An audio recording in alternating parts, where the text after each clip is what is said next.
యేసుక్రీస్తు సిలువలో పలికినటువంటి ఐదో మాట. యోహాను సువార్త 19వ అధ్యాయం 28వ వచనం. అటు తరువాత సమస్తమును అప్పటికి సమాప్తమైనదని యేసు ఎరిగి, లేఖనము నెరవేరినట్లు నేను దప్పికొనుచున్నానెనెను. యేసుక్రీస్తు సిలువలో పలికిన ఐదో మాట, నేను దప్పికొనుచున్నానెను. ప్రభువు అనేకుల దాహాన్ని తీర్చినటువంటి దేవుడు. అయినప్పటికీ కూడా ఆయన మనుష్యుడు ఈ భూమి మీదకి మనుష్య రూపముగా వచ్చి ఉన్నాడు అనే విషయాన్ని ఈ ప్రపంచానికి తెలియచేయటానికి ఇది జరిగినది అనేది సత్యము.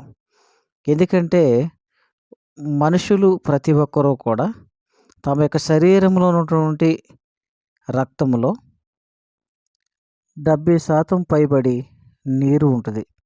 కనుక యేసు అనేక సార్లు కొట్టబడి, తన శరీరమంతయు దున్నబడి, తన రక్తమంతయు కారిన కారణం చేత అతడు దాహముగా ఉన్నది అనే సంగతిని తెలియజేశాడు. లేఖనము నెరవేరినట్లు అతడు నేను దప్పికొనుచున్నానని పలికెను. అయితే అనేకులు దాహాన్ని తీర్చిన ప్రభువు దాహాన్ని మాత్రం ఎవరూ తీర్చలేదు. 29వ వచనం చూసినప్పుడు, చిరకతో నిండియున్న ఒక పాత్ర అక్కడ పెట్టి ఉండెను. గనుక వారు ఒక స్పంజీ చిరకతో నింపి హిస్సోపు పుడకకు తగిలించి అతడు నోటికి అందించిరి. చూడండి, ఇక్కడ ప్రభువు దాహంగా ఉందని చెప్పి అడిగినప్పుడు వారు చేదైన చిరకనే తన నోటికి ఇచ్చారు. కానీ ప్రభు అయితే దాహం ఉందని అడిగిన ప్రతి ఒక్కరికి జీవజలముల ఊట ఇచ్చు గొప్ప దేవుడు.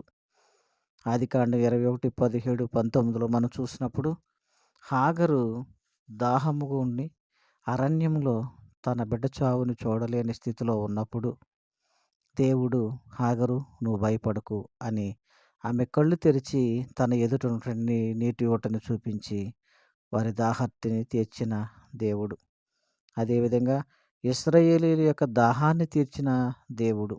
ఇశ్రాయేలీయులు అరణ్యంలో దాహంతోటి అలమటించిపోతున్న సమయంలో దేవుణ్ణి ప్రార్థించినప్పుడు బండ నుండి మధుర జలాన్ని, జీవజలాన్ని సృష్టించినటువంటి గొప్ప దేవుడు. అలాంటి దేవుడికి దాహము ఉన్నదన్నప్పుడు చిరకనివ్వటం జరిగింది.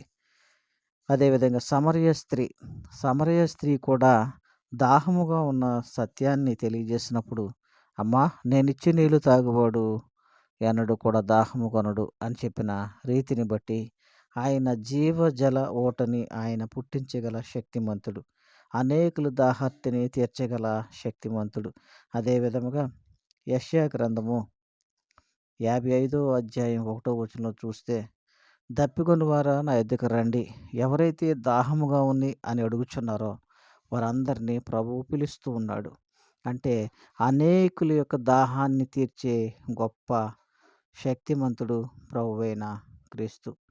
ప్రభువైన క్రీస్తు ఈ భూమి మీదకి నరుని రూపముగా వచ్చి తాను నీ కొరకు నా కొరకు తన ప్రాణాన్ని పెట్టి ఉన్నాడు. ఆయన ప్రాణాన్ని పెట్టకపోతే, ఆయన రక్తము చిందించకపోతే, ఆయన రక్తము నా మీద కుమ్మరించబడకపోతే మనం ఈ లోకంలో పాపులుగానే ఉండిపోదుము. కానీ నీకు నాకు బదులుగా ప్రభువు తన ప్రాణాన్ని పెట్టి ఆ కలువరి సిలువలో తన రక్తాన్ని కార్చాడు. తన దేహంలోని చివరి రక్త బొట్టు వరకు నీ కొరకు నా కొరకు కార్చి ఆయన తన ప్రాణాన్ని త్యాగం చేశాడు.